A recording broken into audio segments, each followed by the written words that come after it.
Com a equip intentem treballar en els dols, perquè això, tenim pacients que generen molts vincles entre pacients i entre personal, i quan se'ns van d'aquí, em refereixo que es moren, doncs sí, és una persona que tu saps el nom, el seu cognom, però a més les seves anècdotes i com caminava i quin gest feia, i això com a casa ho has d'elaborar.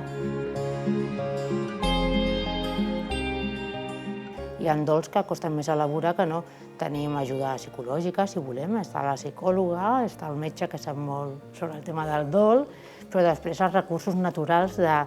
Som un país que no hem treballat massa la mort i el dol com ho fan potser a Anglaterra, que fan una festa o un acompanyament a la mort en el moment, en el procés d'enterrar una persona, i aquí no, és com una cosa molt dolorosa i molt de cadascú de dintre,